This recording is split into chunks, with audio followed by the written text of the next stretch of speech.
Pour nous rejoindre en studio. Studio à commercial cube.radio. Appelez ou textez. 187 Cube Radio. 1877 827 2346. Émotionnel ou rationnel. En accord ou à l'opposé. Les rencontres de l'heure. Alors que l'Assemblée nationale est en relâche en ce moment, on a quand même de l'activité du côté du premier ministre François Legault, mais pas au Québec, à Halifax, où il s'est déplacé pour le Conseil de la Fédération canadienne. Ça en va entre autres parler avec les autres premiers ministres, les autres premières ministres des provinces, du reste du Canada et de la Fédération.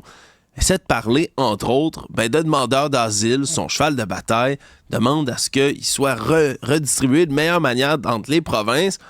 Mais c'est loin de faire l'unanimité puis c'est loin de faire plaisir à tout le monde, n'est-ce pas, David? Oui, exactement. Donc, on connaît François Legault. François Legault, je ne pense pas me tromper en disant que c'est la figure du bon gars. Le bon gars qui rentre de bonne foi dans le dialogue. On le sait, il a proposé la troisième voie, la fameuse troisième voie. Donc, ni fédéraliste, ni souverainiste. Il veut faire des gains dans le Canada. Il est ouvert à discuter. Là, il arrive au Conseil de la Fédération, comme tu le disais. Et puis là, il dit, d'accord, on va s'entendre pour mieux répartir les demandeurs d'asile. Parce que, faut-il le répéter, selon François Legault, il y a une guerre de chiffres entre lui et Ottawa, mais disons que François Legault dit qu'on reçoit au Québec, 50% des demandeurs d'asile. Or, on le sait, au Québec, on est grosso modo 22% de la population canadienne. Donc, il y a comme une disproportion ici par rapport aux demandeurs d'asile. Et là, François Legault dit, écoutez, on va mieux se les séparer.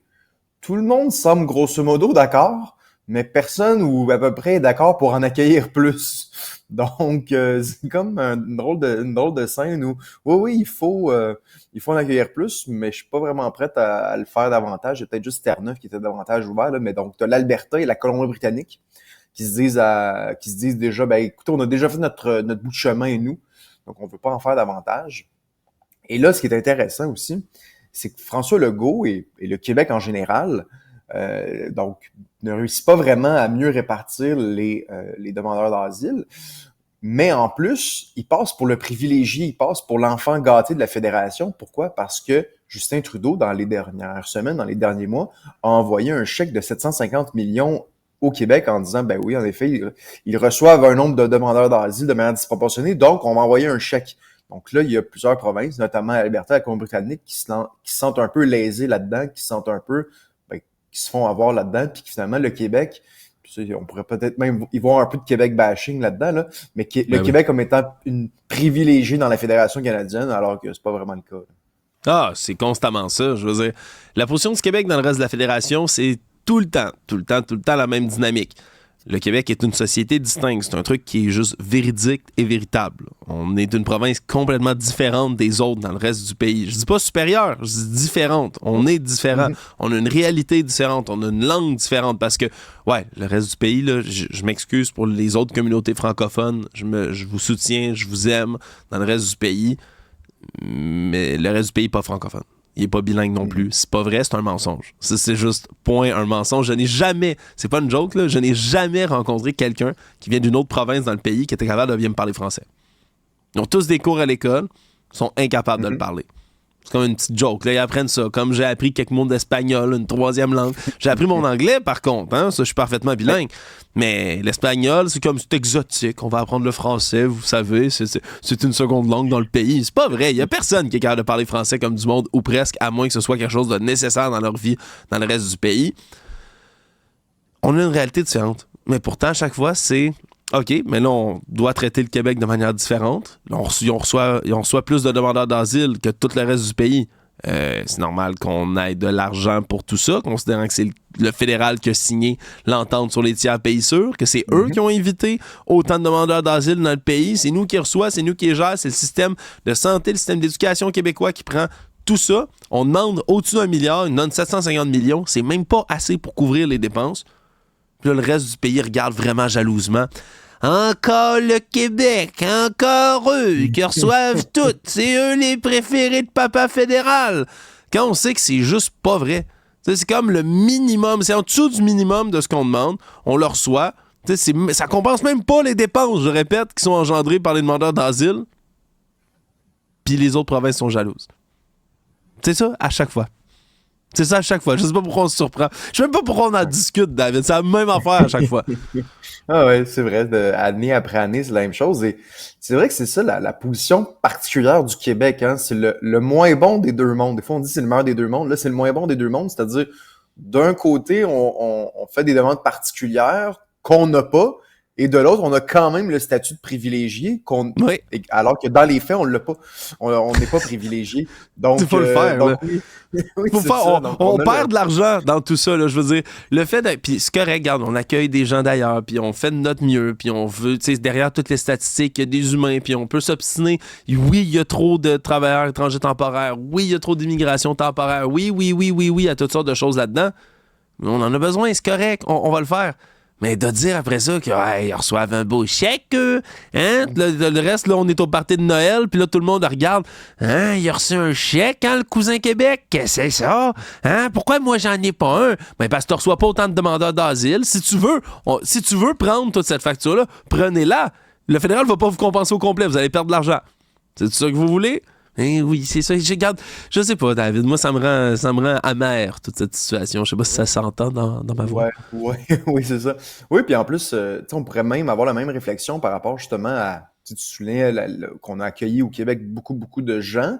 J'aurais tendance à penser trop justement parce que ça reflète pas nos capacités d'accueil. Mais bon, on les a accueillis. Et malgré tout, le Québec a encore l'image d'une province fermée, n'est-ce pas? Hein? Ben oui. On est super intolérant, c'est connu. Oui, exactement. Alors que d'ailleurs, les chiffres montrent que ce serait le contraire, que le Québec serait potentiellement une des sociétés les plus tolérantes, même dans le Canada. Donc, même si on regarde, par exemple, les crimes haineux, qui est quand même un indicateur important, ben, au Québec, il y a beaucoup moins de crimes haineux qu'en Ontario, par exemple, même au prorata de la population, là. Donc oui, c'est à nouveau la mauvaise réputation du Québec, alors que quand on regarde les faits, ben le Québec mérite, je pense. On n'est pas parfait, mais on est quand même pas pire. Oui, on est quand même pas pire. Je suis assez tanné de cette dynamique-là. Puis un jour, il va falloir s'en sortir. C'est déjà quelque chose dans la société, ici à l'intérieur de la société québécoise, sur laquelle on doit déjà se battre entre nous. C'est-à-dire le fait de parler de seuil d'immigration, de remettre en question un modèle d'immigration, un modèle d'accueil, un modèle de langue, un modèle de laïcité. Juste de parler de ça. À l'intérieur du Québec, nous-mêmes, on doit se battre entre nous pour dire non, c'est pas raciste, c'est pas xénophobe. Voyons, on a le droit de faire des choix de société comme ceux-là. On a le droit de poser des questions puis de remettre en question des modèles. Je veux dire, c'est pas raciste de se poser des questions. C'est pas intolérant. Mais en plus de ça, il faut qu'on fasse face à un bloc commun, front commun dans le reste des provinces à chaque fois. On n'est pas sorti du bois, David. On n'est vraiment pas sorti du bois. Hey, allons rêver. Allons se faire plaisir à la place. Là. On va sortir d'ici, du Québec, du Canada, mais on va aller à quelque part qui parle français pareil. En France, parce que c'est les Jeux olympiques qui s'en viennent. Pour la France, ça peut être un grand moment, mais ça peut aussi être un drôle de moment. Ouais, hein, donc il y a la traite, donc dans les prochains jours, ça s'en vient très prochainement, les Olympiques, n'est-ce pas? Le traditionnel cérémonie d'ouverture des Jeux olympiques, n'est-ce pas? Qui est quand même toujours un moment assez important. Moi, je suis un fan de sport, sportif de salon, le vrai sport aussi, mais sportif de salon, j'aime bien regarder ça, surtout les Jeux olympiques. Et là, cérémonie d'ouverture, la France, évidemment, connue pour ses talents artistiques, son œil artistique, on s'attend quand même à de grandes choses. Ça va sûrement être très, très beau. Qui d'ailleurs ne sera, selon ce que j'ai compris, ce sera pas dans le stade en tant que tel, mais ça va être vraiment dans la ville de Paris, sur les bords de la Seine. Donc, ça va probablement être très, très beau, j'en suis assez convaincu.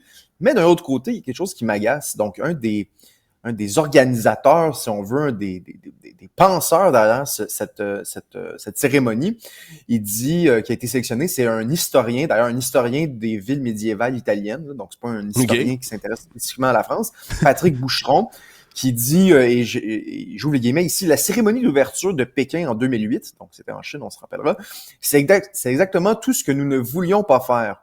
Une leçon d'histoire adressée au monde depuis le pays d'accueil, une ode à la grandeur et une manifestation de force. Donc là, ce qu'on nous explique, c'est que Ce qu'ils ne veulent surtout pas faire, c'est montrer à quel point la France, c'est un grand pays, à quel point une grande histoire, une riche histoire. Hein. Il ajoute la cérémonie d'ouverture des Jeux olympiques de Paris, ce spectacle qui sera le contraire d'une histoire héroïsée, déjouant avec humour les clichés.